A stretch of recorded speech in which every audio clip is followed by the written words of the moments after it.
Thank you. Thank you, Timo. And we do have a disclosure. Timo and I know each other because Timo sits on one of our community bank boards, so he has a thorough understanding. So, but that's exactly right. Timo was like, why would somebody from a bank come and talk to you? So I want to talk to you about our shared value models, and in particularly focusing in on that community bank model. And then also touch on that part that Timo mentioned there, which is about how we're going to transform our network to remain viable into the future, knowing that not many people are coming in to do their transactions anymore. It's all online. So, but before we move forward, I just wanted to take a bit of a quick look back. If we get it. I got it. There we go. I was hitting it. So yeah, just take a little bit look back at the history of Bendigo and Adelaide Bank. So our bank was established over 160 years ago in the goldfields, obviously, in Bendigo. And the essence there was miners came together and they actually pooled their funds and they would draw out a raffle at the end of each month, and then that allowed that family to actually build their hut, their property. So if you think about shared value, that essence, we've really been doing it probably for 160 years. And that holds still now 160 years later. That's our corporate office, proudly still in regional Victoria, in Bendigo, houses a couple of thousand people. And that barrel that they use still sits in our boardroom today. So this defines our purpose, which is to feed into community prosperity and not off it. So if you think about that for a bank. So just want to quickly, this is not a grab about the bank, but just to let you know, 5th largest retail bank in Australia.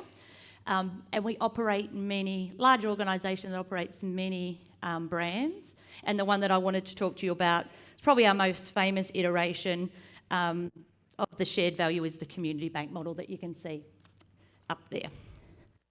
So as Timo mentioned, community banking, if you think back to about 1990, from 1990 to 2000, I think there was more than 2,000 branch closures across predominantly regional areas around the country. And as you know, with that bank closure meant people would go to the neighbouring town to do their business, and there was a decline in some of those regional communities. But to the good work of some really clever community-minded people, they joined forces with us to actually develop this community bank model. So as Tony said, it's an absolute 50-50 share partnership. That then when the community company is profitable, all of their profits, so the profits from the local company, have to be reinvested back into the community. So as I said, being established in 1998 was the first one, and we now have 322 community bank companies across the country that have invested more than $220 million back into the communities. And that's simply from people banking with us, generating that revenue, and it's reinvested back. And if I think about that, last year alone, we invested $22 million. Where's Luke? He might be gone, but I saw his scale and leverage little on the app. And if we do say we leverage that funding with local, state, federal government and other partners, that $22 million was turned into $58 million alone last year.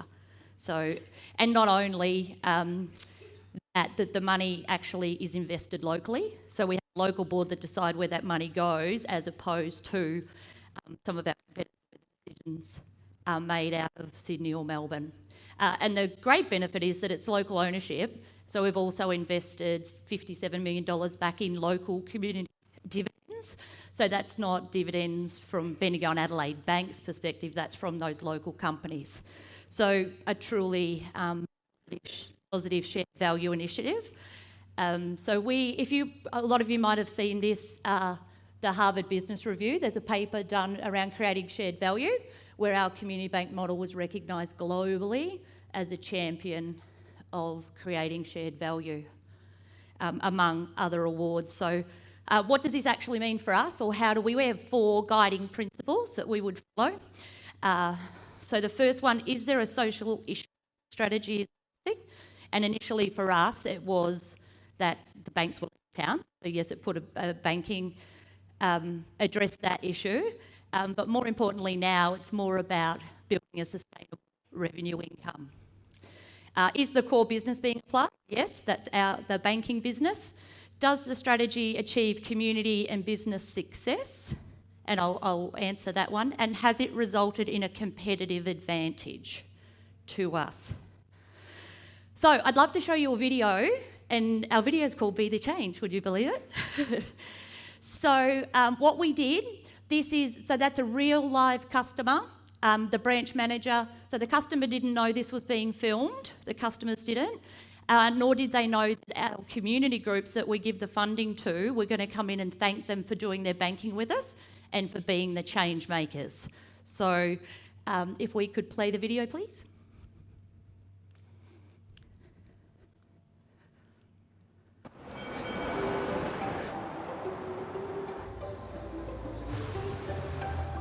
Alrighty. What your business actually does. Oh, they had a ball. Yeah, it was their birthday yesterday too. Oh, I've just got a comment that came up, Carol. It's got here, it looks like you've built a lot of change from banking with us. Do you want to see the change? Yeah, that'd be good. Yeah, absolutely. Okay. Yeah. I'll go get it.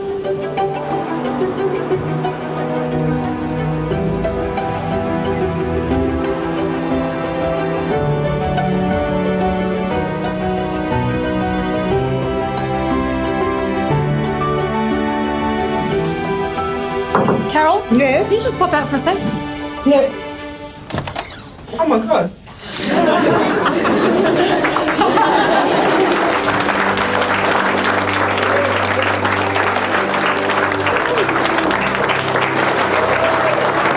Thank you for your support to the Northcote Park Football and Netball Club. 6 years, $60,000. Thank you. That is amazing. Really, you've helped us in maintaining our record of no lives lost between the flags. We've been lucky enough to receive $40,000 or $50,000 in the community grant, and it's made the club really what it is today. We work with local high school students, and we can't do it without the support of the bank, and we can't do it without the support of you, so thank you. They've sponsored us for around about $150,000. Wow. Thank you for banking at Bendigo Bank. Your support helps me to play netball with my friends.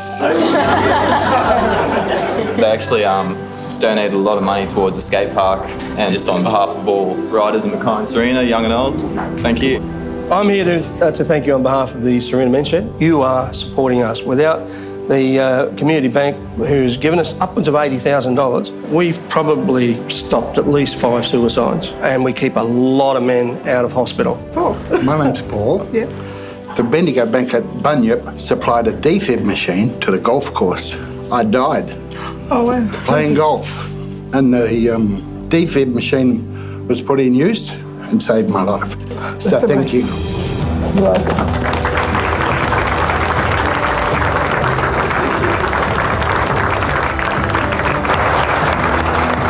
You know, to actually hear the stories, I guess it is quite touching to know that banking does make a difference. And to be able to be part of such a good community, it goes a long way, doesn't it? It goes a long way. Giving back to you guys makes me really happy. Just knowing that money going towards a community, there's nothing more rewarding than that.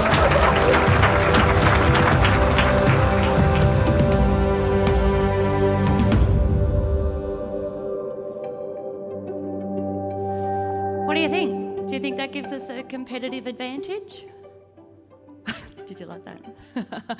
This is our new campaign, but obviously given you've all seen the Royal Commission through the news, and we really were actually applauded for the way our organisation goes about doing their business. And so we had a bit of a cheeky, we're not very bold at promoting ourselves, but a cheeky take that there are 4 big reasons to try number 5. So I think, John, when you mentioned that about we have to build lasting change, I think for these 320 communities that have got one of these community banks, they are generating a revenue stream that will continue to grow and help support their communities. So we were very proud, not one that we boast, but I somehow put it in on when I said what I'd talk about, so I better. The Fortune magazine that you'd all be aware of, we were listed in there as one of the top 50 companies, 56 companies in the world that are doing good by doing well. And for the record, we come in at number 13. That's pretty good for a bank. And I think that the other one that we're really proud about is that we are the most bank in Australia, and we're in the top 10 most trusted brands. That's not just for banks. I think our counterparts are all in the bottom 10, but that's another story. So it's not to say that the community banking is a one-trick pony. We've evolved it, and given we're at Griffith University and we have great partnerships with them, it's evolved to become a university partnership now.